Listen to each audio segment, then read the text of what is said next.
gentlemen, please make some way.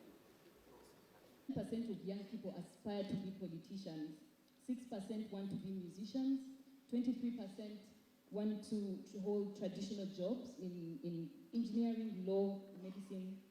And you seem to have achieved a lot in moving from becoming a musician, an activist, and now as a politician, although you don't like to be identified as one. What message do you learn from the legacy of Nelson Mandela, and what message would you share with young people to help them in terms of their aspirations? Thank you so much, Irene. Lots of great things have been talked about Mandela, and actually would have loved to add on a lot more things. But in the interest of time, I'll be brief and talk about only three. First of all, as young people, I think it's important for us to analyze what made Mandela great. You see, Mandela as a young man, he was an accomplished lawyer, he was a son of a chief, but he, together with his comrades, offered themselves for the cause of the country. In the face of injustice, like our own President Museveni in their youthful days, they did not fold their hands and resign to apathy, but they looked injustice face to face in the eyes and found solutions. And indeed, they played their own role and registered some achievements. So I would wonder what President Mandela, or indeed our own President Museveni, would be thinking if they were young men today. I think they would still...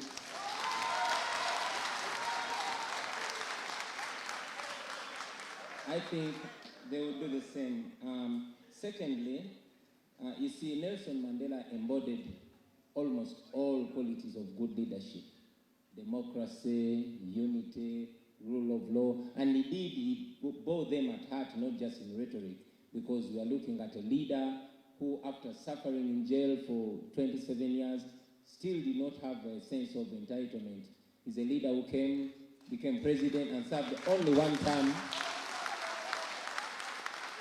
And he saw it, that it was not about himself, but the nation. And indeed, he stepped down from the office of presidency and gave chance for the younger generations to take control and contribute to their country as the elder leaders were offering guidance and advice. And I think still Nelson Mandela exhibited servant leadership. We can recall from his inaugural speech when he said, "I stand before you not as a prophet, but as a humble servant of the people."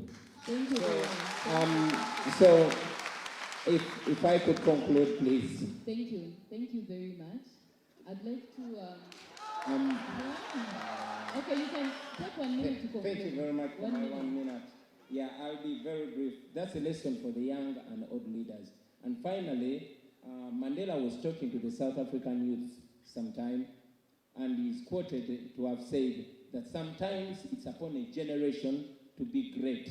You can be that generation. So I want us to take a lesson as the young people of this generation to understand that every generation has had its challenges. For the Mandelas, it was apathy. For the Nyereres and Nkrumahs, it was colonialism. For the Musevenis and his comrades, it was bad politics and instability. For us, it is unemployment, it is exclusion, and it is corruption and all those things. So we must rise to the occasion and play our part. Thank you. Thank you very much. Thank you very much. All right, ladies and gentlemen, I'll open this up and take only 3 questions. Only 3 questions. I will not take more than 1 question to a panelist. And I'd like the first question to be directed to Professor Mamdan. I'll take 1 question from here, 1 question from the right, and 1 question from up.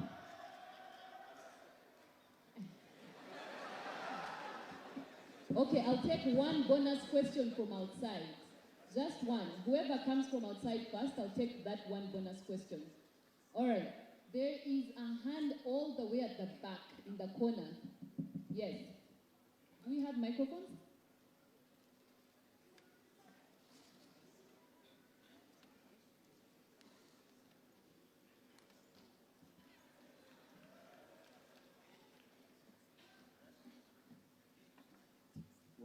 I was asked what we can do about